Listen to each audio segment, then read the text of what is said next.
Untuk sore hari ini mungkin saya akan memberikan sebenarnya tips ya. Mungkin nanti kalau memang ada yang kita perlu diskusi setelah saya menjelaskan seperti itu ya. Nah, untuk memperoleh pendanaan seperti itu, ini sudah bisa berubah ya, berganti ya Mbak Esther ya. Oke. Pertama mungkin sebelum saya masuk ke apa sih topik-topiknya, mungkin saya mungkin langsung bentar, saya ke bawah dulu. Nah, kemarin jadi di skripsi maupun di tesis saya di S2 itu, jadi saya kemarin salah satunya itu menggunakan program bantuannya dari Bank Indonesia sendiri ya. Jadi eh, teman-teman bisa lihat di sini. Mungkin kalau saya lihat, kalau saya kan backgroundnya dari ekonomi ya. Nah ini ada kabar baik juga. Mungkin kalau saya lihat ada beberapa teman-teman yang bukan dari ekonomi, sebenarnya bisa aja gitu. Jadi di tahun 2024 ini Bank Indonesia itu bisa memperbolehkan ya topik-topik di luar topik moneter ya. Kalau Bank Indonesia kan memang terkenalnya moneter ya kayak gitu ya, kebank seperti itu. Jadi silakan jadi nanti teman-teman yang memiliki apa ya topik riset yang tidak harus sesuai dengan kebank seperti itu. Itu yang pertama. Ya, tapi yang pastinya perlu dipastikan juga eh, kontrak kerjasama ya, kontrak kerjasama antar kampusnya itu ada nggak? Ataupun kalau misalkan ada, perlu dicek juga. Kadang tuh kayak terlewat gitu ya. Sempat mungkin sedikit cerita teman-teman. Jadi tahun kemarin ya 2023 itu saya sempat daftar gitu kan untuk yang tesis ya. Kalau yang S1 alhamdulillah lancar sampai selesai gitu. Nah, itu sempat terjadi kendala gitu ketika saya apply ternyata kontraknya kampus saya itu habis kayak gitu. Akhirnya baru diperpanjang bulan Februari tahun kemarin kayak gitu. Terus aku coba apply lagi kan gitu kan, masukin lagi proposalku gitu. Alhamdulillah masuk kayak gitu. Jadi perlu perlu dipastikan juga. Nah, apakah pendanaan itu hanya cuman sekedar dari BI? Sebenarnya banyak. Ada juga yang dari Kemendikbud ya, Kemendikbud kemarin. Cuman tanggalnya itu kalau nggak salah pertengahan tahun biasanya. Biasanya dibuka pertengahan. Cuman kalau saya beberapa kali masuknya di sini kayak gitu. Nggak tahu ya, mungkin keberuntungannya di sini kayak gitu. Nah, tapi untuk yang Kemendikbud kemarin juga ada teman saya yang masuk juga kayak gitu ya. Cuman bedanya mungkin kalau di Kemendikbud kalau nggak salah ya itu butuh apa ya kemarin tuh kayak LPG-an lah kayak gitu. Kalau untuk di Spektro sendiri sih sebenarnya yang penting nanti outputnya udah jadi skripsi ataupun tesis ya, ataupun kalau yang mau ngambil S3 ya bisa disertasinya gitu kan. Nah, yang penting itu nanti ada outputnya seperti itu, nanti biasanya cair, biasanya seperti itu. Nah, ini sedikit info aja, tapi ini yang 2024 ya, karena yang 2025 ini saya cari belum belum keluar kayak gitu. Tapi biasanya pengalaman ya, karena saya sudah 2 kali masuk di sini, biasanya tuh bukanya kalau Bank Indonesia tuh Februari, Februari sampai Oktober gitu. Jadi silahkan di antara bulan itu, misalkan teman-teman yang ingin mengajukan ataupun udah jadi ya, udah jadi skripsinya ataupun tesisnya, nah itu silahkan bisa diupload. Tapi ya dengan catatan ya harus kalau misalkan mau upload, misalkan contoh ya Mbak Esther masih semester 3 gitu ya. Jadi mungkin masih harus nunggulah paling nggak semester 6 seperti itu. Karena ketika nanti diupload sekarang, misalkan bulan ini dapat informasi gitu ya, lolos gitu. Nah, teman-teman hanya cuma dikasih waktu kalau skripsi itu 6 bulan. Jadi dikasih waktu 6 bulan harus selesai sampai bab terakhir kayak gitu. Sampai jadi benar-benar skripsi gitu, yang udah disidangkan. Kalau yang untuk S2 ya, tesis itu 2 tahun kalau nggak salah kemarin. 2 tahun seperti itu. Jadi ini. Nah, yang dan perlu juga dipastikan bahwa yang diajukan apa ya, topik riset atau proposal nanti yang diajukan itu yang belum disidangkan gitu. Jangan sampai yang sudah disidangkan baru diajukan. Nah, itu biasanya nanti bermasalah. Jadi jangan sampai seperti itu. Nah, itu singkat cerita untuk ini ya pengalaman saya di Spektro ya. Nah, baru kita kembali ke, nah gimana sih kita tips tips dan triknya ya dari awal mungkin sedikit sharing. Nah, apa sih yang bagian paling penting. Mungkin di sini kan nggak semua di bidang ekonomi juga, tapi at least secara general ya, saya pikir riset-riset apapun, baik di bidang apa ya, kesehatan maupun yang lainnya gitu kan, pasti ada poin-poin yang paling penting, yang paling menonjol yang harus ditekankan. Itu yang menjadi apa ya, nilai lebih seperti itu.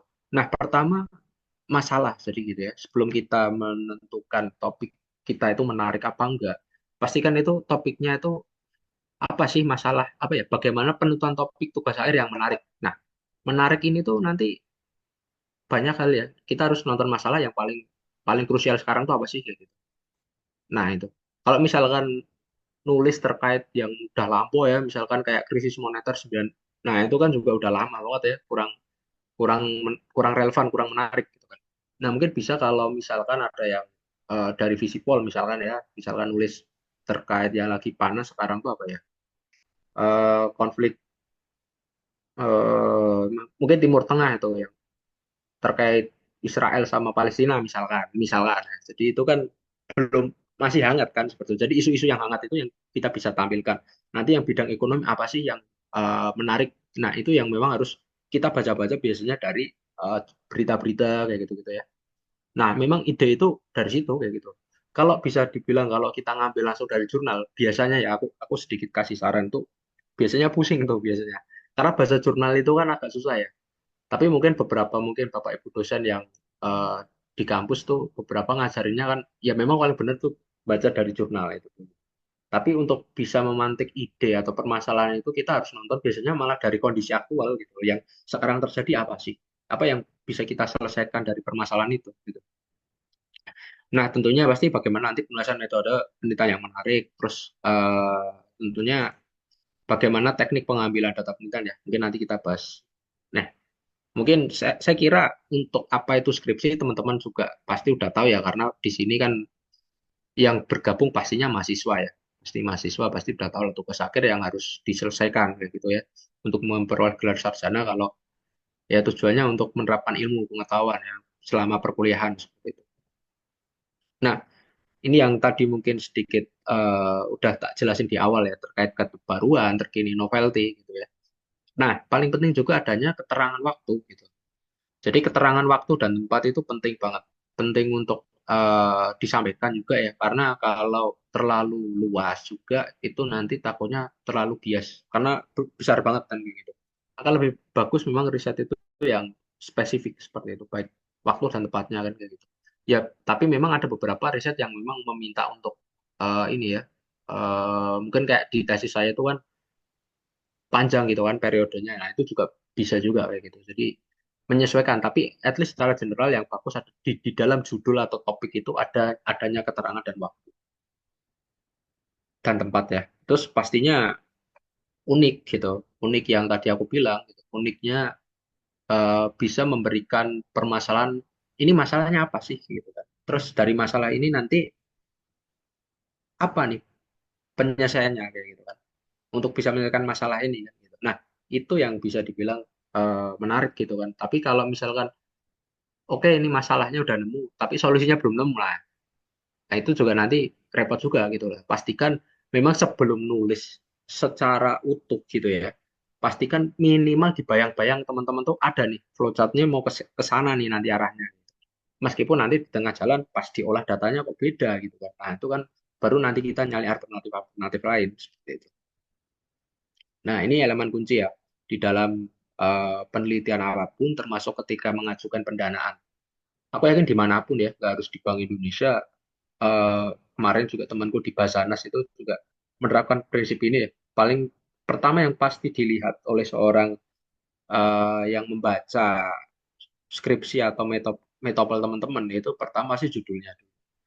Kalau judulnya udah nggak menarik, nah tadi yang aku bilang isunya udah kadaluarsa atau mungkin udah zaman dulu ya gitu kan. Nah, itu bisa mengurangi poin misalnya kayak gitu. Atau mungkin nggak dilirik gitu kan, judulnya udah nggak menarik gitu. Terus rumusan masalah. Nah, pastikan rumusan masalah ini nanti setelah itu yang dibaca ketika judul menarik pasti dia akan baca masalahnya apa sih kayak gitu, dari judulmu itu. Nah, ini gunakan 5W1H. Biasanya kan untuk mempermudah aja sih sebenarnya seperti itu. Terus ketika dia udah tahu, oh ini masalah ini. Nah, pasti si reviewer ya, dia akan melihat bagaimana kerangka konseptualnya. Jadi bagaimana cara riset ini nanti bekerja seperti itu. Nah, ini kan yang akan menarik pasti harus jelas. Kadang tuh yang sering kita temui ya, yang aku temui di kampus-kampus, karena aku beberapa juga ngajar juga di kampus terkait metopel ya, itu sering kalau cuman jelasin misalkan ada beberapa variabel itu cuman di garis doang kayak gitu. Nanti ada contohnya di bawah. Jadi itu susah untuk si reviewer untuk memahami ini nanti arahnya kemana sih. Kalau cuman misalkan hanya pengaruh itu kan ya kita tahu lah itu variabel itu berpengaruh terhadap ini, tapi kan kita nggak tahu nih nanti ini outputnya apa sih gitu kan. Karena kan masih masih metopel ya, ini logikanya kan masih belum sampai selesai. Oke. Nah, setelah tadi kita memahami tiga topik penting yang tadi aku garis bawahi. Nah, perlu juga teman-teman pahami terkait aturan, aturan penulisan. Pertama, ya setiap pasti setiap universitas itu punya aturannya sendiri-sendiri, termasuk ketika mengajukan pendanaan kayak ke Bank Indonesia kemarin, eh, formatku sama di website pastikan misalkan nanti jumlah halamannya harus sekian. Kalau penelitian di BI kemarin proposalnya itu maksimal 20 halaman itu udah untuk proposal aja ya, proposal belum kalau nanti sampai bab terakhir ya bisa lebih lah. Itu 20 halaman aja kayak gitu kan. Itu udah termasuk daftar pustaka kalau kemarin saya agak lupa ya detailnya. Nah, dan pastikan, nah ini kedengarannya simpel dan sepele tapi sangat berpengaruh ya pencarian jurnal itu ya. Itu pastikan harus bereputasi. Kadang tuh banyak yang nulis di skripsi itu jurnalnya udah lama-lama. Jadi pastikan 5 tahun terakhir lah. Itu kan dari 2019 sampai 2024. Kalau mungkin nanti 2025 ya tinggal diajuin lagi. Seperti itu. Nah, pastikan juga di dalam eh, risetnya teman-teman ya, entah skripsi ataupun tesis ataupun yang lain, jurnal kalau kita mau mengajukan pendanaan, sebenarnya ini antara wajib nggak wajib ya. Tapi untuk kalau kita membahas terkait gimana caranya kita lolos pendanaan, nah ini tips dari aku juga bisa untuk mencantumkan jurnal internasional itu lebih dominan kayak gitu. Dominan dan juga yang terbaru ya kayak gitu. Nah, jurnal internasional yang seperti apa Mas gitu. Jadi sebisa mungkin diusahakan untuk cari yang Scopus kayak gitu. Bisa diakses dari sciencedirect.com ya, itu bisa atau mungkin dari Willy ataupun yang lain. Nah, ini komposisinya sebenarnya nggak harus persis ini ya presentasenya, cuman misalkan misalkan ya ada 10 jurnal gitu ya yang dikutip dalam proposal itu gitu. Ya paling nggak setidaknya ada 7 jurnal mungkin 7 jurnal yang internasional kayak gitu. Ini yang harus teman-teman perhatikan ya. Oke. Nah, terus langkah awal dalam mulai ini ya, kayak menulis proposal. Pertama itu pasti sesuaikan dengan judul, judul dan topik yang akan diangkat yang diajukan ke ini apa pendanaannya kayak gitu. Karena kan termasuk misalkan mau nulis apa ya skripsi atau yang sesuai dengan pekerjaannya gitu. Kalau memang pengen relate dengan pekerjaan ya gitu, misalkan. Nah, ini yang mungkin nggak pernah dibahas juga ya di kampus juga seperti itu. Jadi disesuaikan dengan judul dan minat teman-teman. Misalkan kita ngomong Bank Indonesia tadi ya, nulis ya sebisa mungkin gitu loh. Kalaupun memang nggak ada topiknya, tapi kan, oh ini pengen besok pengen di Bank Indonesia juga nih, berarti kan harus disesuaikan, dilinierkan kayak gitu. Itu judulnya harus seperti itu. Terus yang kedua pastinya harus perbanyak membaca artikel ya, artikel jurnal. Ini memang yang kadang bikin males ya, karena bahasanya kan juga mungkin bikin pusing ya, baca jurnal itu. Tapi sekarang ada AI yang menurutku nggak ada alasan sih kita untuk bingung ya, karena misalkan tinggal di copy URL-nya aja itu dimasukin ke apa ChatGPT atau apa itu kan dia udah bisa menerjemahkan gitu. Intinya apa sih dari jurnalnya? Jadi teman-teman nggak perlu baca satu-satu bisa. Kalau mungkin udah nemu yang pas, ini baru biasanya aku kayak gitu. Aku baru baca secara keseluruhan. Itu sedikit cara sih dari aku seperti itu. Terus pastikan, nah ini yang ketiga diskusi juga ya. Diskusi dengan pastinya dengan dosen pembimbing itu penting kayak gitu. Karena tanpa apa ya, di ACC nanti kan juga akan bermasalah juga ya ketika misalkan topiknya teman-teman udah dibikin panjang nih sampai selesai tapi ternyata dosennya nggak ACC karena mungkin risetnya udah sering dipakai nih kayak gitu, udah sering dilakukan tapi nggak, novelty-nya kurang ataupun apalah, ataupun mungkin nggak sesuai dengan prodinya. Ada kemarin kasus seperti itu, jadi mungkin terlalu apa ya, nggak sesuai rumpunnya gitu, bisa juga seperti itu kan. Nah, kalau misalkan teman-teman mungkin agak sedikit rikuh dengan eh, dosen ya, misalkan nanya dengan pembimbing, bisa juga menghubungi misalkan ke kakak tingkat gitu ya. Mungkin senior-senior teman-teman ataupun nggak harus kakak tingkat sih, atau teman yang mungkin dianggap teman-teman tuh dia punya kapasitas untuk apa ya, memberikan ide-ide kayak gitu kan. Nah, ini bisa bisa juga untuk teman diskusi lah seperti itu. Untuk memastikan bahwa penelitian teman-teman itu nggak cuma dilihat dari, oh menurutku ini udah bagus gitu, tapi menurut orang lain belum tentu kan gitu.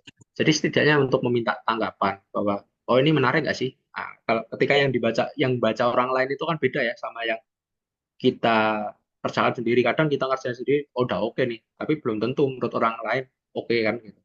Jadi perlu validasi juga gitu. Terus yang keempat pastikan juga topiknya itu relevan. Nah, tadi yang aku sudah sampaikan sesuai dengan eh, prodinya masing-masing atau kondisi sekitar. Karena takutnya ketika udah berjalan, karena misalkan contoh ya, kalau kasus di tempatku FEB itu kan ada tiga, akuntansi, manajemen ekonomi pembangunan. Nah, biasanya tuh sering ada beberapa topik-topik tertentu yang mungkin teman-teman ekonomi ya, karena saya dari ekonomi pembangunan. Ada yang terlalu nyerempet ke manajemen. At least secara sebenarnya kalau dibolehkan, bolehkan. Riset tuh sah-sah aja. Bahkan aku sering kok juga mengerjakan riset, mungkin bahkan di tempat orang teknik juga ya. Cuman di sini kan topiknya kita bahas terkait skripsi ya, aturan di kampus seperti itu kadang, dan kita harus ke dosen pembimbing ataupun nanti kalau di pendanaan, kalau Bank Indonesia tadi itu kan, ataupun mana Kemendikbud, Basarnas atau Kemenpora gitu kan. Itu harus memang disesuaikan betul gitu loh.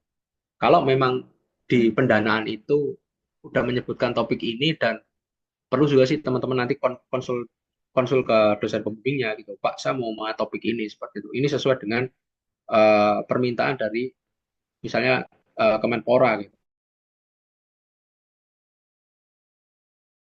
Ini ada pendanaan Pak dari Kemenpora misalnya. Clear di awal gitu. Jangan sampai teman-teman udah jalan, udah mungkin separuh jalan baru ngomong gitu. Takutnya ya kadang kan kita nggak pernah tahu ya dosen seperti apa. Jadi mungkin nggak di ACC kayak gitu. Nah itu ada yang kayak gitu. Jadi jangan sampai, sedikit tips dari aku seperti itu. Jadi memang kita harus transparan, terbuka, sering konsultasi ke dosen itu penting kayak gitu. Minimal kalau mereka ngasih masukan itu ya kita terima aja gitu ya. Sambil kita berjalan sesuai ini. Kalaupun nanti di tengah jalan apa ya, dari tim pendanaan ngasih masukan, nah itu biasanya itu lebih kuat gitu loh. Jadi ini Pak, ini saya udah dapet nih gitu kan. Cuman dia minta reviewnya kayak gini. Biasanya dosen akan ikut, biasanya pasti akan mengikuti dari pendanaannya. Pengalaman saya ya seperti itu, 2 kali seperti itu. Nah, terus yang kelima itu mengetahui tujuan ketersediaan data.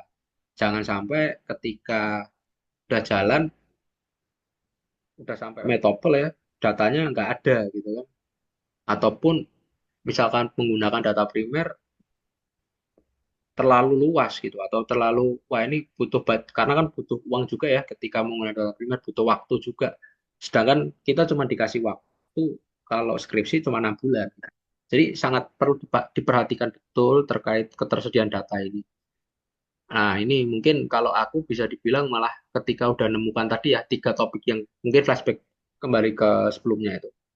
Kita udah tahu masalahnya, tujuannya segala macam itu ya, kerangka konseptual. Aku langkah selanjutnya adalah untuk memastikan datanya dulu. Karena itu cukup penting untuk kita melangkah ke depan. Pasti itu tujuannya untuk lebih cepat juga ya. Beda mungkin kalau teman-teman yang menggunakan data data sekunder gitu ya. Kalau data sekunder tinggal download misalkan udah nemu ya enak gitu. Jadi dipastikan dulu data yang mau dipakai itu apakah data sekunder atau data primer. Kalau primer pastikan berapa lama nih nanti aku bisa mengambil data ini sampelnya sampai selesai. Jangan sampai kelewat seperti itu. Karena kalau kelewat biasanya eh, terminnya itu nggak cair di termin kedua. Jadi ada, kalau di Bank Indonesia itu ada 2 termin ya, termin satu sama termin dua kayak gitu. Jadi itu harus dipastikan betul-betul. Nah, yang terakhir pada sesuai dengan topik ini ya, terhadap pekerjaan yang dilamar, artinya entah pekerjaan ataupun pendanaan yang teman-teman ajukan itu harus disesuaikan gitu. Kalau dia ada konten atau scope tersendiri yang dia minta gitu ya, ya kita mau nggak mau harus menyesuaikan itu. Ya seperti mungkin kalau teman-teman tahu jurnal ya, atau mungkin yang udah pernah upload jurnal itu kan ada scope ya. Jadi Jadi bidang-bidang bidang ini tertentu seperti itu. Nah itu harus dipastikan betul sesuai kayak gitu, sesuai dengan topiknya kayak gitu. Itu akan lebih pastinya akan lebih jadi poin lah, poin lebih pastinya. Tapi ketika berbeda dengan scope ya itu nanti ada beberapa resiko sih pasti kan, entah itu nanti kebaca apa enggak kayak gitu kan. Kecuali memang ada ketentuan yang sekarang ya kayak di BI itu ada yang non ekonomi kayak gitu. Jadi itu bisa dipakai untuk mungkin yang nggak harus sesuai dengan topik ekonomi kayak gitu. Nah, ini mungkin sedikit sharing ya. Mungkin teman-teman bisa kalau mau jawab, ini kan ada beberapa topik ya, mungkin kita sambil belajar dikit lah tentang, nah ini kan tentang pengambilan domestik logistik ya. Mungkin kalau ini sebenarnya secara general ya, topik di samping ini berdasarkan permasalahan ini ya, gitu kan. Oh ini ada contohnya ini ada lowongan pekerjaan. Saya pengen nulis mungkin ini di bidang manajemen ya terkait supply chain atau apa nih. Nah, misalkan gitu. Nah, ini ada nemu nih, kayaknya menarik ya terkait ekspor impor gitu misalkan. Nah, ini bisa kan? Ini topik yang menarik yang A atau yang B gitu.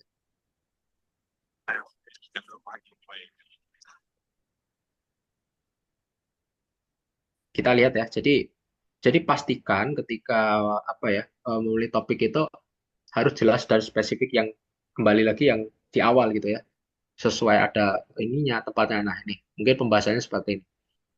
Jadi dari kedua judul di atas ya, kalau kita memilih yang atas, yang identitas penerimaan ini ya PIB ya seperti itu. Nah ini kan jelas ya dia ada judulnya apa judulnya ada detail lagi gitu ya. Detail ada tempatnya ada. Sedangkan kalau yang sebelah kanan itu terlalu general kayak gitu. Peraturan gue di Indonesia. Nah ini mungkin untuk pendanaan apapun kalau terlalu general juga. Nah ini nanti akan mengurangi juga ya, mengurangi poin seperti itu. Nah kemudian terkait komposisi metode penelitian.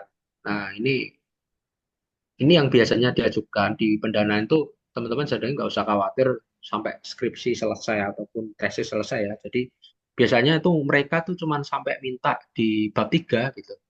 Bab 3 yang pertama pasti pendahuluan yang latar belakang permasalahan, pertanyaan penelitian, tujuan penelitian. Terus bab 2 itu tinjauan pustaka. Bab 3 terkait data itu ya, kerangka konseptual. Nah ini sebenarnya kalau isiannya itu tergantung masing-masing instansi dan yang kalau ini aku ambil di Bank Indonesia ya kurang lebih gambarannya seperti ini gitu.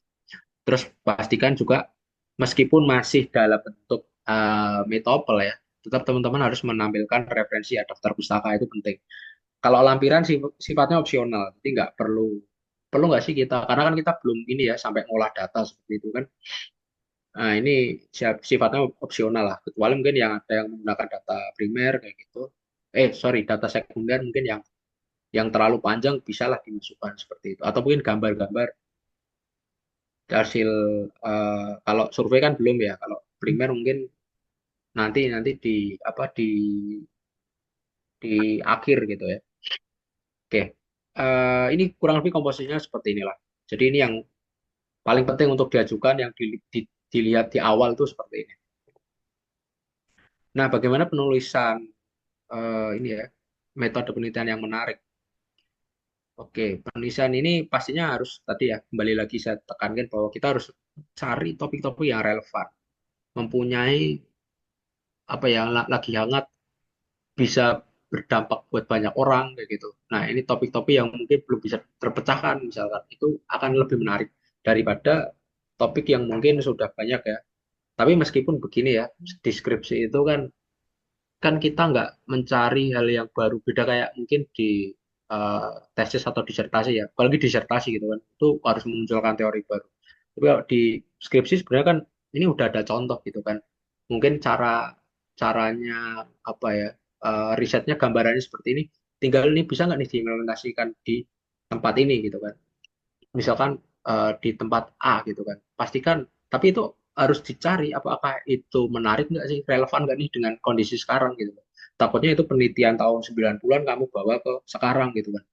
Ya bisa aja match ya, cuman akan kurang relevan lah menurutku. Nah, carilah yang mungkin yang misalkan cari panduan riset atau skripsi kakak tingkat gitu kan. Pastikan juga yang terbaru-terbaru gitu.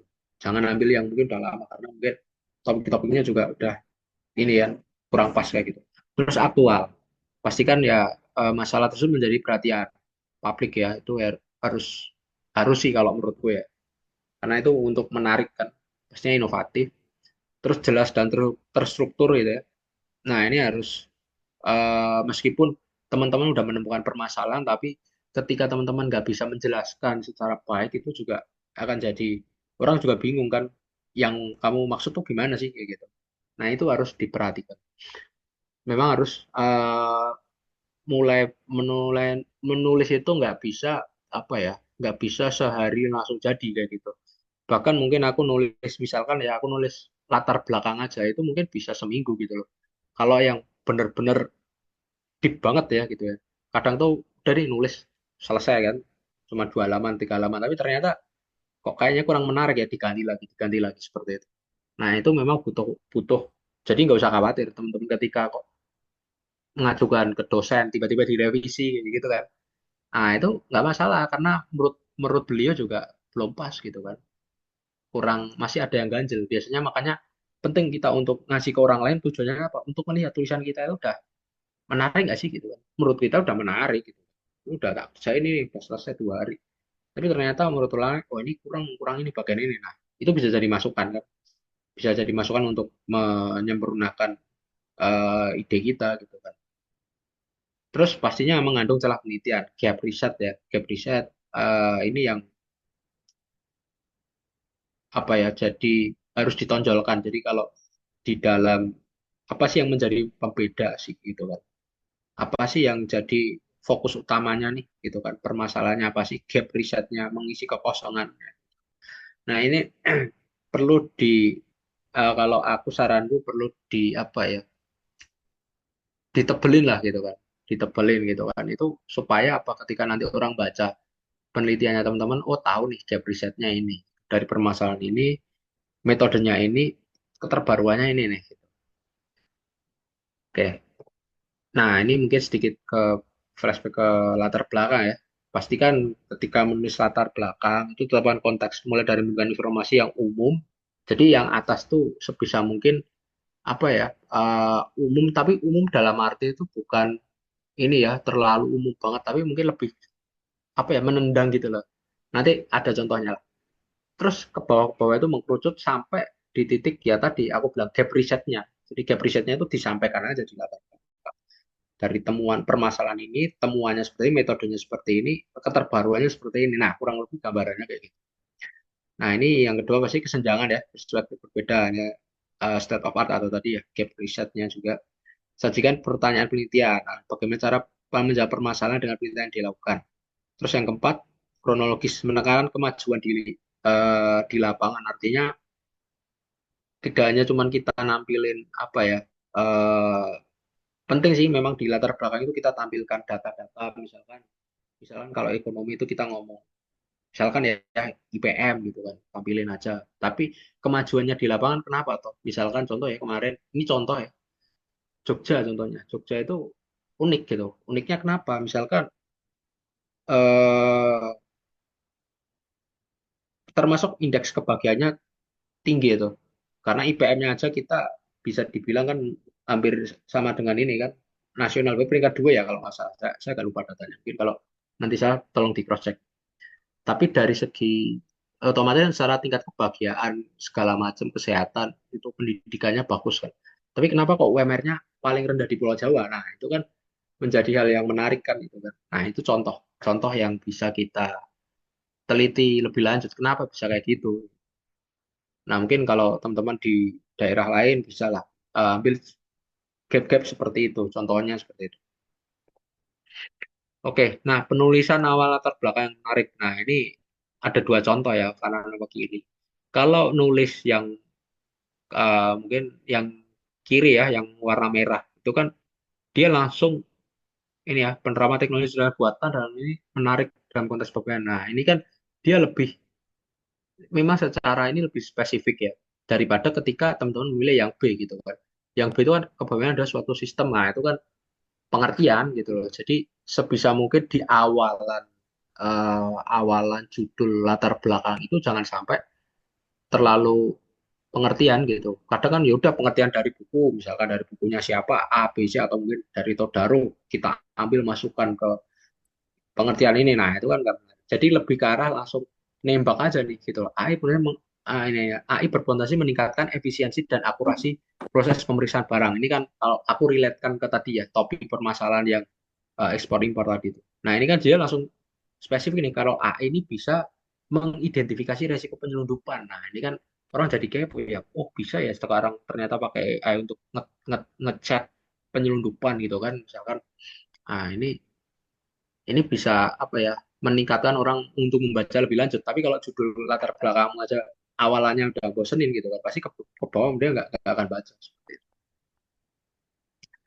Oke, terus kemudian terkait pertanyaan dan tujuan penilaian menarik. Nah, ini kan pastinya permasalahan dan pertanyaan ini kan tadi udah ada permasalahan ya, Pak.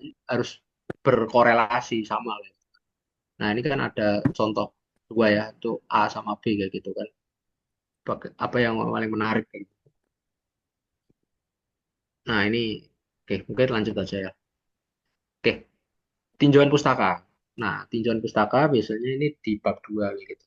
Banyak di antara kita itu mengira bahwa landasan teori atau dasar teori itu sama dengan tinjauan pustaka, meskipun serupa tapi keduanya itu sebenarnya tidak sama kayak gitu. Jadi ini harus saya kira teman-teman udah tahu lah kalau masalah basic terkait ini. Kalau teman-teman yang udah dapat metode ya. Tinjauan pustaka itu berasal dari kata tinjauan ya. Berarti hasil tindakan meninjau pustaka atau mungkin dari buku, jurnal kayak gitu-gitu kan ataupun dari uh, macam-macam ya karya karya tulis ilmiah yang lain kayak gitu.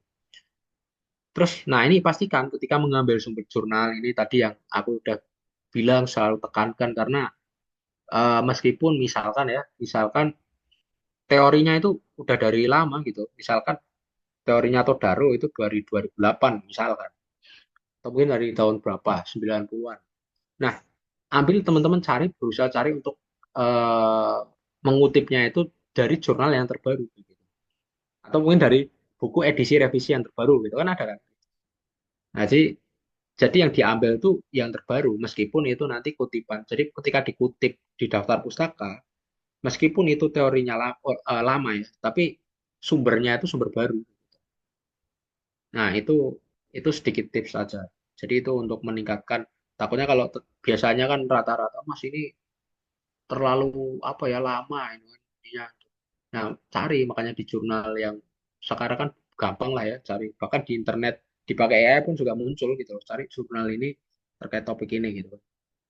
Saya kira itu cukup membantu. Nah, pengertian tinjauan pustaka ini ya, ini menurut beberapa ahli, salah satunya saya ambil dari kutip dari Cooper ya, menjelaskan tinjauan pustaka memberi beberapa bentuk. Pertama pasti peninjauan ulang terhadap pustaka yang telah ada sebelumnya untuk menggabungkan apa yang sudah dinyatakan dan dilakukan oleh orang lain. Terus yang kedua, peninjauan ulang dilakukan untuk mengkritisi pustaka-pustaka yang sebelumnya. Jadi eh, perlu juga ada himbauan teman-teman. Jadi nggak cuma mengutip aja mengambil teori-teorinya ini. Nah, teman-teman berusaha untuk di tinjauan pustaka itu menjelaskan apa sih korelasinya dengan permasalahan sekarang. Bisa nggak nih untuk menyelesaikan teorinya si ini untuk menyelesaikan permasalahan sekarang. Nah, ini perlu ditampilkan juga di biasanya nanti setelah di akhir gitu ya. Tinjauan pustaka atau di bab 2 yang bagian paragraf terakhir itu perlu disampaikan seperti itu. Statement ya minimal berapa kalimat lah kayak gitu. Itu penting kayak gitu ya. Karena itu yang menjadi nggak cuman kadang tuh cuman diambil aja gitu loh, dikopas dari buku atau apa atau dari jurnal nggak ada apa ya telaah lebih lanjut kayak gitu. Yang ketiga pasti peninjauan ulang ya, coba dari topik satu dengan topik lainnya. Keempat, peninjauan pustaka untuk mengidentifikasi isu-isu sentral atau pada bidang tertentu. Jadi kurang lebih seperti ini untuk tinjauan pustaka. Nah, ini kita masuk di bab ketiga. Nah, pastikan kembali lagi teman-teman menggunakan data apa nih, gitu kan. kuantitatif atau kualitatif gitu. Kalau kuantitatif ya pasti ya ini saya kira udah tahu lah ya kalau kuantitatif itu yang bisa diukur dengan angka. Kalau kualitatif biasanya dalam bentuk kata-kata atau kalimat seperti itu. Nah, pastikan kalau kita kembali lagi mengajukan pendanaan seperti itu. Nah, ini periodenya aku selalu wanti-wanti terutama yang kuantitatif itu. Meskipun menarik sih kalau kuantitatif itu kan kita bisa melihat temuan baru ya, beda kalau mungkin kalau kita pakai data primer ya, primer sama sekunder tadi aku revisi bentar. Kalau kualitatif itu lebih ke kata-kata ya. Tapi kalau misalkan ditanya apakah Mas mending pakai kita penelitian kuantitatif apa kualitatif gitu ya. Kalau tergantung prodi sih sebenarnya. Tapi kalau mungkin di bagian soshum eh, yang banyak ada beberapa hitungan kayak termasuk di tempatku ya misalnya ekonomi pembangunan itu memang kita cenderung untuk kuantitatif gitu loh. Mungkin kalau kualitatif lebih ke arah apa ya prodi-prodi mungkin yang mungkin FISIP seperti itu ya. Itu mungkin akan cenderung banyak ke kualitatif seperti itu. Tapi sebenarnya dua-duanya bagus kayak gitu. Tergantung bagaimana kita membuat itu menarik mungkin. Tapi memang yang sering dipakai untuk riset ya, terutama untuk riset-riset yang masuk itu biasanya ya kuantitatif gitu. Jadi pastikan juga kembali lagi datanya tadi primer atau sekunder kalau memang harus eh, menggunakan primer pastikan tadi jangka waktunya yang aku selalu tekankan jangan sampai terlalu lama. Takutnya nanti keburu teman-temannya udah lulus, teman-teman belum lulus nih gara-gara masih harus nyari data. Nah, ini yang tadi aku bilang kualitatif, kuantitatif ya. Ini metode pengumpulan ada wawancara, observasi. Ini kalau kualitatif ya, FGD, pencatatan, studi kasus ya. Terus kalau kuantitatif itu ada wawancara, sama sih pada dasarnya ada wawancara juga. Ah, cuma dia dalam bentuk ini ya, kalau nanti kuesioner terbuka, sorry, tertutup gitu ya. Jadi langsung ada rank 1 sampai berapa kayak gitu, biasanya kayak gitu.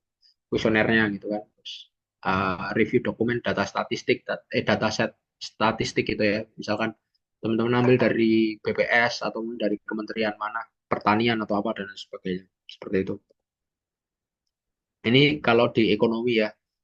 Nah, nanti silakan kalau misalkan ada yang dari ekonomi bisa banyak sih datanya. Tapi terutama ketika kita ngomong data ya, kalau misalkan ada perbedaan data yang paling digunakan utama itu punyanya BPS. Jadi sebisa mungkin kalau mengambil data sekunder apapun, saya kira nggak harus di ekonomi ya semuanya. Kalau ada data yang dari BPS itu kita utamakan terlebih dahulu karena itu yang jadi acuan utama.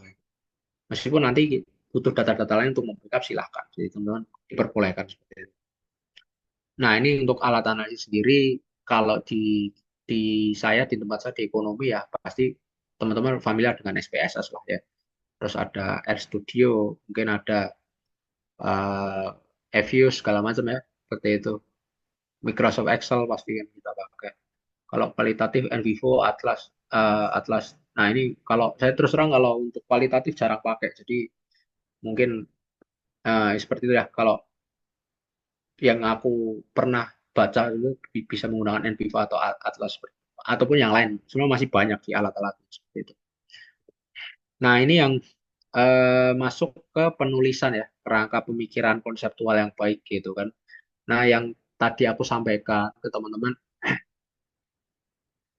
ini yang eh, cuman langkah-langkah risetnya gitu dari awal sampai bagaimana kita menemukan kesimpulan sampai rekomendasinya. Nah ini kan aku sebenarnya di sini nggak bilang salah ya, cuman lebih tepatnya karena kita di sini akan berkompetisi ya, berkompetisi dalam arti untuk bisa mendapatkan pendanaan gitu kan.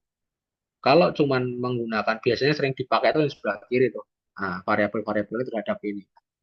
Ini ini kan orang baca ya udah nih, tapi nggak tahu ini arahnya mau kemana, ya kan? Ini nanti outputnya apa gitu kan? Berbeda mungkin contoh yang sebelah kanan. Ini kan jelas dari variabelnya apa aja gitu kan. Nanti ngolahnya menggunakan apa. Nah, ini kalau di sini kan mau nonton volatilitas harga gitu ya dari Bitcoin, nah, Bitcoin mata uang virtual itu, cryptocurrency lah. Nah, ini dilihat nih volatilnya dia kalau nggak volatil pakai apa? Ini jelas kan. Kalau volatil pakai ARS misalkan. Terus ternyata ini di sini juga pakai survei ya, survei Google Form. Itu nanti untuk apa sih surveinya? Gitu kan. Dari Google Form itu untuk apa? Oh, untuk melihat persepsi masyarakat terhadap cryptocurrency. Apakah di sudut pandang aturan kita seperti ini, masyarakat seperti apa sih? Gitu kan. Nah, ini perlu ditampilkan gitu kan. Terus nanti outputnya apa sih dari hitungan-hitungan itu? Oh, ada proyeksi ya, prediksinya ke depan. Terus pasti rekomendasi gitu, rekomendasi untuk kebijakan ataupun rekomendasi untuk eh, apa ya langkah-langkah selanjutnya yang harus dilakukan oleh instansi terkait misalkan seperti itu. Ini yang bisa eh, teman-teman pahami lah kayak gitu. Jadi jangan sampai apa ya hal simpel ini kan sebenarnya hal yang gampang ya. Tapi kadang males lah orang contohnya punya kakak tingkat tuh kayak sampai kok mas gitu kan. Ya sebenarnya nggak masalah tapi ya kalau kita ngomong beberapa dosen pasti ada beberapa yang mempermasalahkan tapi kalau ketika kita ngomong di uh, pendanaan ya nah ini cukup penting kita harus menjelaskan kerangka konseptual justru aku kadang nulis kerangka konseptual ini yang lama gitu karena kan aku harus merangkum semua apa ya bahkan membayang-bayangkan yang mungkin ini nanti kayak mana ya gitu ya belum tentu juga gitu kan nah ini kurang lebih gambarannya kayak gini lah angan-angannya nanti sampai selesai itu kayak nah, ini yang memang kadang nggak mudah dan butuh waktu. Tapi saya kira dengan teman-teman sering baca dan melihat studi kasus, ini akan cepat lah, cepat untuk teman-teman memahami kerangka konseptual yang baik. Gitu. Nah, mungkin ini yang terakhir ya. Jadi untuk penyusunan daftar pustaka itu penting juga karena mungkin teman-teman sering baca ya kemarin ada beberapa orang yang melaporkan karena skripsinya dicontek gitu ya, ada yang diplagiasi gitu. Nah, jangan sampai seperti seperti itu juga. Perlu untuk menulis daftar pustaka yang baik dan benar, karena ini nanti akan berkorelasi dengan kita apa namanya Turnitin gitu ya. Turnitin tuh mungkin yang belum tahu dicek lah, dicek plagiasinya kita itu berapa persen sih kita nyontek ke jurnal lain atau skripsi lain atau karya ilmiah yang lain itu berapa persen. Nah, itu harus dipastikan betul-betul bahwa jangan sampai sebelum upload itu saya sarankan ya, kalaupun memang ada yang mengajukan pendanaan dimanapun lah, gitu. Dipastikan untuk diturnitin dulu. Meskipun memang belum selesai ya, belum selesai sampai olah data, tapi sebelum diupload pastikan. Nah, minimal berapa sih Mas kayak gitu? Untuk minimal berapanya sih tiap prodi itu beda-beda ya. Kalau di ekonomi biasanya kita di bawah 20% kayak gitu. Tapi mungkin kan ada kasus yang mungkin contohnya mungkin prodi apa ya hukum misalkan itu kan pas banyak pasal-pasalnya kan kalau pasal kan kita nggak mungkin parafrase kan. Nah itu mungkin ada ketentuan sendiri ya mungkin 25 atau 30 ya saya nggak tahu tuh. Jadi kemarin kalau saya tanya teman saya ada 25 itu kalau nggak salah di kampus mana ya di Jawa Tengah juga kampus negeri. Jadi seperti itu. Tapi ya sebisa mungkin kalau bisa kita parafrase yang apa ya kalimat-kalimat yang kita bikin atau yang kita kutip dari jurnal itu yang bisa kita parafrase gitu. Jadi bukan apa ya misalnya pasal atau apa atau mungkin ayat itu kan kita nggak bisa lah parafrase ya mungkin itu yang bikin kita tinggi gitu. Tapi yang lain kan masih bisa kita parafrase itu caranya untuk membuat apa ya menyusun supaya sumber kita itu kredibel dan kita juga terlepas apa terhindar dari plagiasi seperti itu. Nah, ini ada beberapa aplikasi yang bisa untuk teman-teman pakai gitu ya. Cuman kalau saya pribadi sering senangnya pakai Mendeley gitu karena enak aja gitu karena itu bisa disimpan juga bisa dalam bentuk online kayak gitu ya. Nah, ini sebenarnya kalau misalkan Mendeley nggak anu bisa ada EndNote juga Zotero atau Zagreb itu bisa juga seperti itu. Oke, terus apa nih? Ntar kok nggak bisa gerak. Nah, ini ya aspek originalitas cek Turnitin yang tadi aku jelasin juga. Kalau ini aku ngambil dari sumber di ini ya di Google. Jadi sebenarnya kalau yang bagus antara 15 sampai 25 gitu.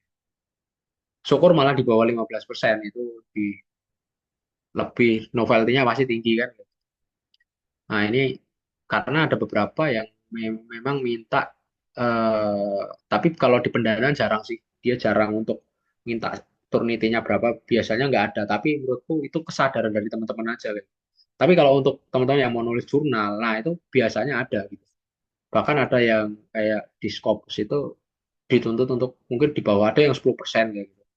Ada yang seperti itu. Dan yang dikutip itu ya harus, misalkan prodimu ekonomi ya, ya kamu ambil jurnalnya itu ya jurnal ekonomi pembangunan gitu.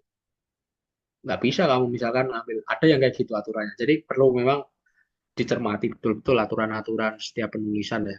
Eh, aku juga nggak tahu ya ke depan, mungkin Bank Indonesia juga, misalkan di Bank Indonesia ya, teman-teman yang mau rencana mau upload ke situ, ada aturan baru apa enggak terkait seperti itu. Nah, kita nggak pernah tahu. Tapi sejauh ini yang pengalamanku 2 kali belum, nggak ada kayak ini. Cuman aku selalu sarankan, karena ini untuk apa ya, istilahnya profesionalitas kita sebagai seorang peneliti atau penulis, atau mahasiswa yang kita mau tulis tuh, ya kita jangan sampai plagiasi lah seperti itu. Nah, ini sedikit tips juga dari aku. Tapi kembali lagi ya, ini versiku gitu loh. Jadi belum tentu yang aku sarankan itu sama. Mungkin teman-teman ada cara, aku punya cara lain mas yang lebih cepat. Nah itu silahkan ya. Tapi secara apa ya, yang pengalamanku beberapa kali aku nulis ya, dari riset, baik entah riset ini ya, riset di kampus ataupun pekerjaan di luar gitu ya, jadi konsultan gitu. Pasti kalau yang aku lakukan pertama mungkin kebalik dengan apa yang kita pelajari di kelas ya gitu. Jadi aku cari datanya dulu gitu. Datanya dulu pastikan ada gitu. Karena takutnya ketika kita udah jalan datanya nggak ada kan nggak percuma. Terus yang kedua pastikan referensi, referensi acuan penelitian. Nah ini sumber pendukungnya banyak nggak toh gitu. Tapi nek misalkan mas sumbernya nggak banyak nih gitu kan, itu bisa jalan nggak ya gitu kan. Kalau aku kembali lagi ke teman-teman gitu kan, tapi pastikan ke datanya sih kalau aku utama. Karena acuan itu justru malah ketika jarang ya jurnal teman-teman, jarang ditemukan, misalkan oh ini jurnalnya susah ya mas, justru itu malah yang novelty-nya tinggi gitu kalau teman-teman ini. Beda mungkin teman-teman nulis contoh ya, mungkin nulis terkait kemiskinan kayak gitu, itu kan jurnalnya udah banyak banget kan, mau dari bidang apa, bidang fisip lah atau apa, ekonomi, kesehatan, muncul semua itu. Nah pastikan itu ya, referensi itu sebisa mungkin ya, novelty-nya, kalau justru jangan takut ketika malah referensinya kok dikit gitu. Nah, itu justru malah poin kayak gitu. Pastikan yang kembali lagi ke yang poin saat datanya. Nah, yang ketiga adalah alat analisis atau aplikasi olah datanya. Nah, ini pastikan, karena ada beberapa kasus ya, meskipun kedengarannya sepele gitu kan. Ada teman saya itu, dia harus menggunakan aplikasi yang cukup gede. Akhirnya nggak kuat laptopnya. Dia harus minjem ke temennya. Nah, ini kan juga akan apa ya, bikin kendala juga kan. Ya kalau temennya pas laptopnya lagi nggak ini kan. Jadi dipastikan juga apa ya, infrastruktur teman-teman untuk mengolah data itu juga siap kayak gitu. Karena kan mungkin ada yang dari teknik ya yang mungkin butuh aplikasinya berat. Nah itu kan pastikan jangan sampai eh, kendala hanya gara-gara laptopnya nggak kuat atau apalah segala, PC-nya nggak kuat gitu kan, yang nggak mendukung. Nah ini dipastikan, dipastikan betul-betul, karena kedengarannya sepele tapi pernah kejadian, sering kejadian juga. Akhirnya memperpanjang durasi teman-teman untuk menyelesaikan skripsi ya, ataupun penelitian seperti itu. Nah, ini apa ya yang harus dipersiapkan dalam kembali lagi ini berbeda-beda juga ya, tapi bisa jadi acuan teman-teman gitu kan. Apapun dalam menulis, apapun lah dalam, nggak harus menulis skripsi, menulis apapun termasuk dalam, pasti yang paling penting adalah niat dulu. Niat dan pasti kemudian komitmen gitu. Nah, niat dan komitmen ini harus dibarengi dengan action kan. Gitu. Kalau cuma niat dan komitmen aja tapi nggak ada action juga, ya memang yang paling berat itu actionnya kayak gitu. Buat skala prioritas. Makanya untuk bisa melakukan action itu kita harus membuat skala prioritas atau jadwal. Kalau aku bilang jadwal terukur. Pagi ini mau ngapain, nanti siang mau ngapain gitu kan. Jadi kalaupun, nah luangkan waktu minimal. Ini sebenarnya versiku ya, luangkan waktu minimal 2 sampai 4 jam per hari gitu kan. Tapi kembali lagi orang ada beda-beda. Aku moodku cuman ini mas sejam atau mungkin setengah jam 30 menit gitu kan, ataupun 10 menit deh gitu, nggak masalah, penting kamu ngerjain, penting sehari ada ini gitu kan, itu akan lebih bagus daripada kamu ngerjainnya cuman kebut semalam gitu. Tapi mungkin ada juga aku lebih seneng kayak gitu Mas, kebut semalam gitu ya. Itu kembali lagi preferensi teman. Tapi alangkah lebih bagus apapun ya, aku kira yang namanya progres itu lebih baik kamu melakukan dikit-dikit daripada kamu sekali ini belum tentu hasilnya juga maksimal kan gitu. Nah, ketika kamu belajar bertahap-bertahap itu kan jadi apa ya, core-nya lebih kuat lah intinya kayak gitu. Nah, ketika pastikan ketika menulis apapun tuh hilangkan gangguan saat menulis, baik mungkin apa ya, handphone kadang kan kita nulis dikit-dikit ada notif, buka HP terus bablas scroll TikTok atau IG lupa tuh. Nah, itu sering. Jadi sebisa mungkin kalau aku kayak cari waktu-waktu di mana aku memang benar-benar fokus, misalkan mau malam hari mau tidur atau mungkin bangun tidur kayak gitu ya. Itu kan masih ini kan dan notif-notif apa WA masuk kan juga kalau malam itu kan nggak seintensif mungkin kalau siang. Kalau siang kan kita kerja ada email dari klien atau apa seperti itu. Jadi itu bisa mengganggu kan kayak gitu. Untuk untuk fokus untuk menulis ya seperti itu. Nah, ini mungkin quotes dari Bu Yamka ya, salah satu pengkerdilan terkejam dalam hidup adalah membiarkan pikiran yang cemerlang menjadi budak bagi tubuh yang malas, yang merupakan istirahat sebelum lelah. Jadi memang kesannya berat untuk, tapi sebenarnya nggak berat juga sih, tergantung mindset kita ya, bagaimana kita mengolah mindset. Jadi kalau aku bilang ya kita namanya masih mahasiswa ataupun menulis itu ya, ya pasti capek juga kan nulis itu, kadang direvisi, kadang dosennya nggak setuju atau apa. Nah, itu memang jadi proses. Jadi jangan sampai gara-gara itu jadi mental kita down ataupun apa, kita harus kalau capek ya kita istirahat dulu lah, istirahat dulu. Habis itu kita gas lagi gitu. Jangan sampai terus kita apa ya lepas dari jalur menyerah seperti itu. Nah itu yang jangan jangan sampai teman-teman harapannya di sini jangan sampai seperti itu. Nah ini tadi yang udah aku sampaikan ya mungkin sedikit mengulang kalau tadi teman-teman ada yang belum bergabung ya. Saya kemarin kalau saya masukin di ini ya di pendanaannya tuh di BI ini ya. Jadi ini yang saya ajukan silakan dicek nanti di websitenya Spektro Bank Indonesia nanti udah muncul seperti itu. Nah, sebenarnya banyak teman-teman nanti yang nggak harus di sini ada. Setauku kalau untuk S1 itu ada Kemenpora juga. Kemenpora itu sekitar 10 jutaan juga itu untuk S1 kalau nggak salah. Terus Kemendikbud ada, BRIN kalau nggak salah juga ada ya. Cuman aku belum mempelajari detail itu kalau BRIN. Terus apalagi itu. Basanas, Basanas juga ada. Cuman kalau Basanas topiknya terlalu spesifik terkait zakat kayak gitu. Jadi mungkin yang di luar prodi yang itu agak agak susah ya untuk mempaskan topiknya. Nah, kalau BI ini bisa tahun ini bisa untuk nggak cuma ekonomi ya, mungkin sedikit info seperti itu. Jadi bisa mungkin dari prodi apa pertanian mungkin bisa asalkan sebisa mungkin ada korelasinya dengan kalau misalkan ada ketentuannya. Tapi kalau tahun 2024 ini nggak ada seperti itu. Tapi kalau waktu saya S1 dulu 2022 itu ada gitu loh. Jadi topiknya udah disediain gitu. Bahkan detailnya ini terkait kripto, terkait apa cross border payment kayak gitu gitu kan. Jadi udah jelas. Oke, nah ini mungkin terakhir lantas proposal KTA yang baik itu seperti apa sih kayak gitu. Nah, pastinya riset yang baik itu bukan hanya ini ya, kita idealis dalam menulis tapi yang pasti yang selesai kayak gitu. Percuma idenya teman-teman bagus, cari datanya sampai jungkir balik keliling mungkin keliling Indonesia gitu ya. Tapi kalau nggak selesai juga sama aja kan. Jadi jangan sampai keidealisan kita itu menjadikan kita malah jadi terhambat terlalu lama. Sebisa mungkin kita juga harus realistis karena sebisa mungkin ya secepatnya kan gitu. Apalagi kalau teman-teman yang bayar UKT yang nggak pakai beasiswa gitu kan. Nah itu kan harus bayar UKT lagi kan kalau kita terlalu lama. Jadi jangan sampai seperti itu. Oke, dari saya mungkin itu. Apabila nanti mungkin teman-teman uh, ada pertanyaan atau diskusi, silakan mau tanya ke aku silakan. Jadi bisa follow ke IG ku ya. Liasin nanti Tiaraman atau bisa ke LinkedIn juga. Mungkin itu aja. Saya kembalikan ke Mbak Esther. Barangkali nanti teman-teman ada pertanyaan, kita diskusikan setelah ini. Seperti itu. Oke, terima kasih Kak Ilyas untuk sharing-sharing dan rahasia-rahasianya buat lolos pendanaan dalam skripsi yang sangat super inspiratif dan keren sekali. Baik teman-teman, sekarang kita akan masuk di sesi yang sangat ditunggu-tunggu, yaitu adalah sesi tanya jawab. Bagi teman-teman, pertanyaan yang akan saya bacakan adalah pertanyaan yang lebih dahulu mengisi pertanyaan di G-form. Bagi teman-teman yang nantinya ingin bertanya, bisa langsung aja tulis di kolom chat komentar. Nanti akan saya bacakan setelah saya membacakan pertanyaan dari G-form.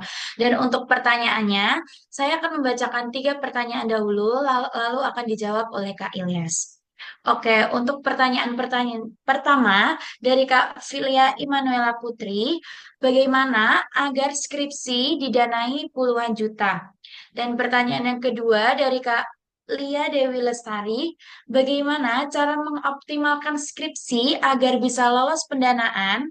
Adakah strategi khusus terkait dengan tema? Lalu, di mana saja kita bisa mendaftar pendanaan skripsi tersebut? Dan pertanyaan ketiga dari Kak Rita Novianti Mustajab, apakah ada perbedaan dalam menyusun proposal penelitian untuk lembaga pemberi dana domestik dan internasional? Baik Kak Ilyas, boleh dijawab terlebih dahulu. Oke, terima kasih Mbak Esther atas pertanyaannya. Tapi mungkin gini ya, tadi untuk pertanyaan pertama sebenarnya udah tak jelasin ya di bagaimana cara kita mendapatkan pendanaan. Ya pasti kita harus riset ya, riset pendanaan. Mana nih lembaga yang membuka untuk ngasih pendanaan untuk penelitian kayak gitu. Dan pastikan juga eh, kampusnya kerjasama juga kayak gitu. Karena ada beberapa kampus memang ya nggak kerjasama juga kan seperti itu. Jadi itu harus dipastikan, pastikan juga misalkan kerjasamanya tanya ke siapa ya biasanya ke bidang akademik sih kalau di kampus ya itu bisa dipastikan dulu. Terus yang kedua tadi terkait apa ya? Saya agak lupa tadi Mbak Esther apa ya? Pertanyaan yang kedua tadi, bagaimana Mhm. cara mengoptimalkan skripsi agar bisa lolos Oke, pendanaan? ya. Oke kalau untuk mengoptimalkan bisa lolos pendanaan mungkin tadi udah sampaikan ya ada 3 poin tadi tuh. Yang awal ada 3 itu. Jadi topik harus menarik, relevan, yang terkini, syukur-syukur itu ya. Terus rumusan masalah yang apa ya gunakan 5W1H pasti kayak gitu terus kerangka konseptual karena reviewer sekali lagi ya reviewer itu cuma baca itu aja habis itu nanti karena kan banyak banget ya yang dibaca mungkin seluruh Indonesia gitu kan kalau baca proposalmu berpuluh-puluh halaman kan lama gitu pasti yang ditonton ya pasti judulnya covernya dulu kan gitu habis cover lihat permasalahan gitu permasalahan harus kerangka konseptual baru biasanya dia akan lari ke latar belakang dibaca gitu kan. Kalau memang oh ini menarik nih, baru nanti ada komen-komen, gitu. Masukan-masukan dari eh, reviewernya seperti itu. Terus, nah yang ketiga ini pertanyaan yang menarik ya. Tapi terus terang kalau mungkin aku disclaimer dulu kalau untuk pendanaan internasional ya, terus terang aku belum pernah. Tapi pada dasarnya ketika kita mau mengajukan, tapi aku kira ya semua semua lembaga ataupun apapun mau baik internasional ataupun nasional ya pasti sama sih kita harus pastikan template-nya itu sama gitu permintaan mereka apa sih gitu. Dan mungkin ada beberapa kemarin ya aku pernah baca itu punyanya kalau nggak salah Freeport apa ya itu juga dia ini detail gitu loh jadi permintaan ada permasalahan ini permasalahan di perusahaannya ya itu yang teman-teman bisa selesaikan gitu coba ada nggak diselesaikan dengan riset kayak gitu apa nih masalahnya kayak gitu nah itu bisa kayak gitu jadi disesuaikan dengan nggak bisa apa ya nggak ada rumus persisnya gitu loh untuk kalau kita ngomong mau pendanaan di mana aja. Nah kalau untuk di kembali lagi ya kalau di internasional aku terus terang kalau nyari di mana aku belum pernah nyari tapi kalau di level nasional banyak yang tadi aku jelaskan Mbak Esther teman-teman itu Bank Indonesia ada Kemendikbud nominalnya beda-beda ya pastinya. Kalau tadi Bank Indonesia teman-teman udah lihat 10 sampai 15 juta, ada yang 20 juta untuk disertasi. Terus ada eh Kemenpora, Basarnas BRIN itu yang paling gede itu. Cuman aku belum tahu itu detailnya gimana karena belum pernah nyoba juga ya. Tapi kalau yang lain pernah coba tapi aku tolak gitu. Jadi aku bisa cerita. Seperti itu sih. Bisa untuk ngeceknya pasti teman-teman harus carilah, cari sekarang kan tinggal di googling aja ya, pendanaan riset gitu, pendanaan skripsi gitu, muncul kok yang terbaru gitu. Tapi biasanya memang kalau untuk pendanaan itu di pertengahan tahun, pertengahan tahun bulan Juli Agustus itu. Sepengetahuanku itu kalau untuk nasional ya, kalau internasional aku terus terang kurang, belum pernah nyoba ya. Tapi mungkin nanti kalau aku nemu yang internasional nantilah, nanti bisa tak info juga, mungkin lewat apa ya, IG-nya Pramulati atau apa seperti itu. Oke, itu Mbak Esther, semoga menjawab teman-teman. Kalau ada yang pertanyaan silahkan. Oke, buat pertanyaan selanjutnya, ini ada dari Kak Anissa Rahma Aulisa. Gimana sih Kak bekal buat kita para maba semester 1 buat mulai plan judul atau penelitian apa yang nantinya di semester 6 ataupun semester 7 itu sudah ada bekal untuk skripsi. Pertanyaan selanjutnya, ini ada dari Kak Pinkan Ayu. Bagaimana cara agar dapat mempermudah skripsi? Dan pertanyaan terakhir dari Kak Julaika, apakah acara ini benar-benar relevan dan apakah bisa mahasiswa dari PTS? Oke, gini ya. Pertama mungkin tadi menarik ya.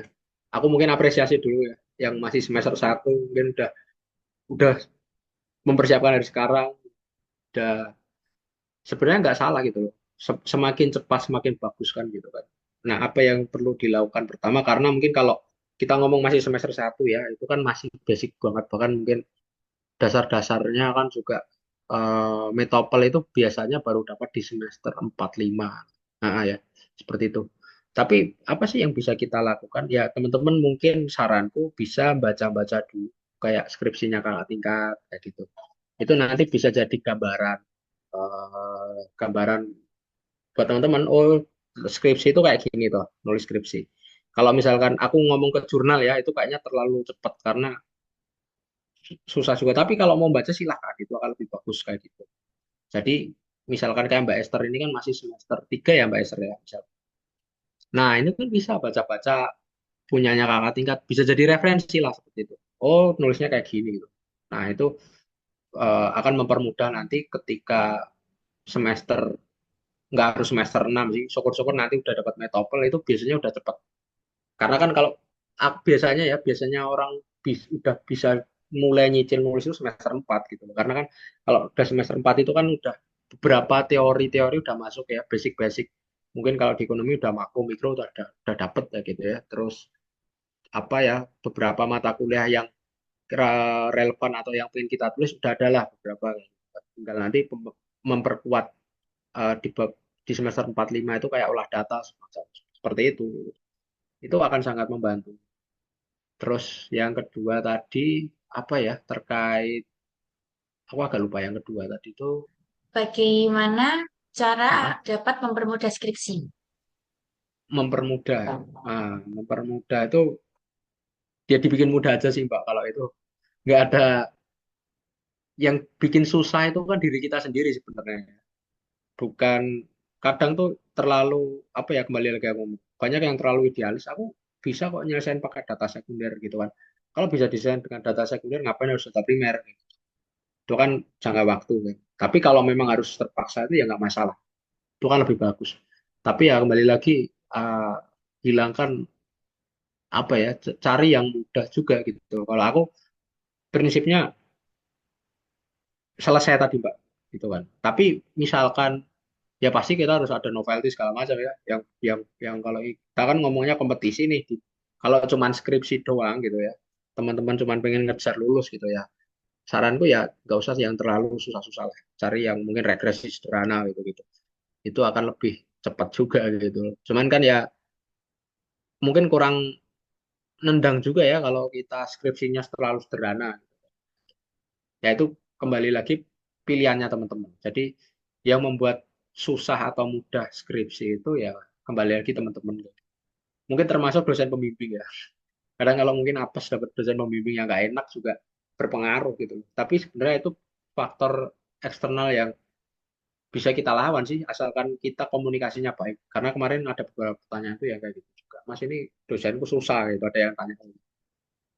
Ya kembali lagi itu caranya pendekatan kita gitu. pendekatan kita sama dosen lah kayak gitu. Itu harus harus baik juga, komunikasinya harus terbuka, dan kalaupun beliau baru sibuk ya jangan diganggu dulu gitu kan. Kalaupun udah di WA beberapa hari kok nggak dibalas, di follow up lagi nggak masalah, itu nggak masalah. Jadi itu apa ya, etika-etika kita dalam menghadapi orang kan seperti itu. Itu malah justru akan pakai di dunia kerja kan gitu. Ketika kita berusaha untuk mengadvokasi seseorang kan kita harus caranya ngelobi itu kayak gitu loh. Nah, gitu. Terus yang ketiga terkait PTS ya tadi ya. PTS apakah relevan gitu. Kembali lagi relevan relevan aja gitu ya. Tergantung ini nanti mau uploadnya di mana kayak gitu. Kalau kemarin aku baca di Kemendikbud atau BRIN itu dia nggak ada keterangan sih, nggak ada harus kerja sama atau apa. Silakan, jadi asalkan kampusnya eh, apa ya, kamu ada riset gitu. Kalau di BRIN ya, kalau mohon maaf aku ke koreksi itu silakan gitu loh. Tapi mungkin yang Kemendikbud misalkan dia harus kampus yang di bawah naungan Kemendikbud ya, mungkin kalau swasta ya nggak bisa ya. Tapi mungkin cari yang lain. Sebenarnya banyak kok ya. Jadi nggak harus di pemerintahan atau government yang ngadain gitu loh. Mungkin swasta kayak tadi Freeport itu juga ada, bisa juga.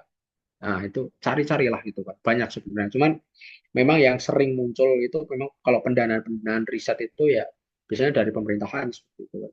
BRIN terutama seperti itu. Tapi kalau untuk swasta ada juga gitu kan. Dia misalkan kemarin contohnya kayak di tempatku itu STPI itu juga dia swasta kan, NGO itu. Jadi silakan aja ada pendanaan. Tapi itu bukan skripsi sih, untuk lebih ke arah project ya, project riset ya. Jadi itu sih gambarannya, teman-teman. Semoga bisa menjawab ya. Saya Mbak Esther gimana? Oke. Oke, terima kasih untuk Kak Ilyas yang sudah menjawab beberapa pertanyaan. Untuk teman-teman, apakah masih ada pertanyaan yang ingin dipertanyakan? Bisa langsung aja tulis di kolom chat, nanti akan saya bacakan. Jangan ragu ya teman-teman, mumpung Kak Ilyas ini masih bersama kita, jadi bisa langsung saja ditanyakan.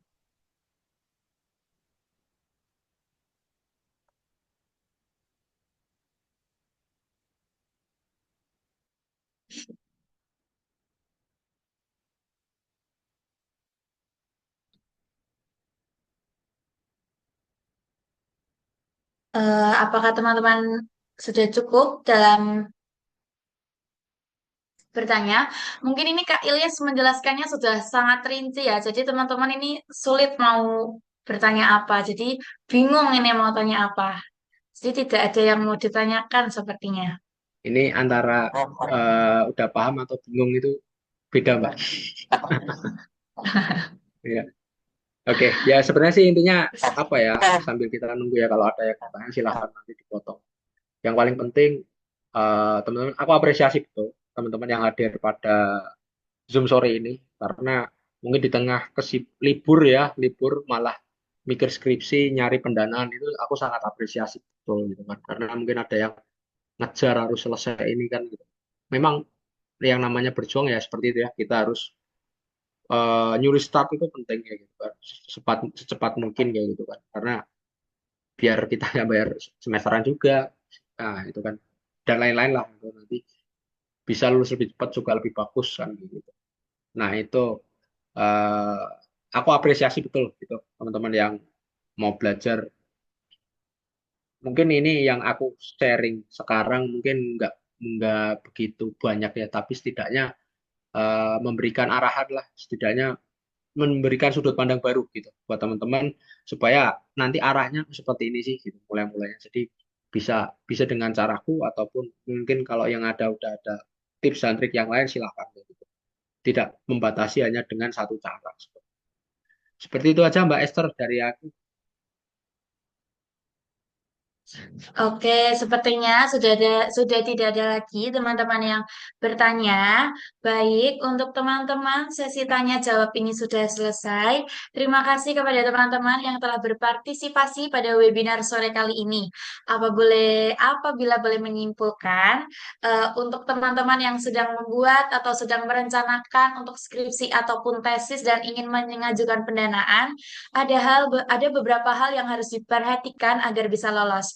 Teman-teman ini bisa lihat dari masalah-masalah yang sedang panas, itu bisa dijadikan topik. Namun keterangan waktu itu juga penting, jadi teman-teman itu juga memperhatikan keterangan waktu deskripsi maupun tesisnya. Elemen kunci untuk penulisan proposal yang menarik dalam mengajukan dana itu ada di judul, rumusan masalah yang mengandung 5W dan plus 1H, ada kerangka pemikiran yang konseptual.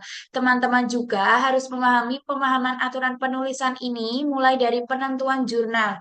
Minimal dalam mencari jurnal itu ada 5 tahun terakhir dari 2019 sampai 2024 dan disarankan untuk jurnalnya bisa dicari dari jurnal Scopus.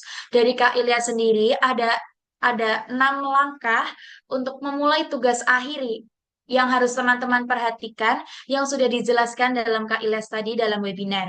Dalam pendanaan, biasanya ini hanya diminta 3 bab saja, mulai dari bab pendahuluan, bab tinjauan pustaka, dan bab metodologi dan penelitian. Maka teman-teman, untuk mencari cara bagaimana Metopen ini dapat menarik mulai dari masalah-masalah yang relevan, aktual, bahkan inovatif. Dalam penyusunan tugas akhir ini memang bukan hanya semata-mata hal yang mudah, bukan hanya 1 atau 2 bulan saja bisa jadi, mungkin butuh waktu yang cukup lama, maka teman-teman itu bisa mulai memastikan mulai dari baca-baca dan mencari data-datanya. Maka perlunya niatan yang penuh agar tugas akhir ini selesai bahkan lolos dalam pendanaannya. Baik, tidak terasa ya teman-teman sudah berada di penghujung acara. Semoga materi yang disampaikan tadi bermanfaat untuk kita semua yang mengikuti webinar ini. Jangan lupa untuk terus upgrade ilmu, ikutan webinar-webinar keren lainnya, dan tetap semangat dalam perjalanan kuliah ataupun karir kalian. Sebelum kita akhiri, saya ingin mengucapkan terima kasih kepada Pramulati yang sudah menyelenggarakan acara ini. Pramulati memiliki banyak program menarik lain yang bisa membantu teman-teman untuk terus berkembang, mulai dari kelas bahasa, pelatihan, karir, tips mendapatkan beasiswa, keterampilan bisnis, hingga investasi. Lebih dari 1.000 orang telah merasakan manfaat dari pendidikan yang diciptakan oleh Pramulati melalui webinar dan kursus. Untuk informasi lebih detail, teman-teman bisa mengunjungi akun Instagram atau YouTube dengan usernya @pramulati. Teman-teman tentunya akan mendapatkan informasi-informasi yang menarik dan pastinya bermanfaat. Terima kasih juga kepada Kak Ilyasin Aditya Rahman atas ilmunya yang luar biasa dan kepada seluruh peserta yang telah bergabung. Semoga apa yang kita pelajari hari ini bermanfaat dan bisa diterapkan dalam kehidupan perkuliahan. Izin mengingatkan ya teman-teman, jangan lupa untuk mengisi presensi yang akan dikirimkan oleh operator. Sebelum mengakhiri webinar ini, kita bisa mengambil foto terlebih dahulu secara virtual. Bagi teman-teman bisa on cam terlebih dahulu dan menggunakan background virtual bisa menggunakan virtual background yang telah disediakan oleh Pramulati.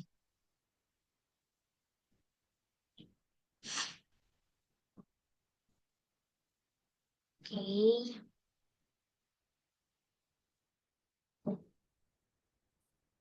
Oke, minta tolong untuk operator bisa dibantu untuk mengambil gambarnya ya. Dalam hitungan ketiga, teman-teman bisa senyum ataupun gaya lainnya. 1, 2, 3. Sekali lagi, 1, 2, 3. Oke, terima kasih teman-teman yang sudah berpartisipasi. Sampai jumpa di acara Pramulati selanjutnya. Saya Esther Tania pamit undur diri. Tetap semangat dan terus berprestasi. Wassalamualaikum warahmatullahi wabarakatuh.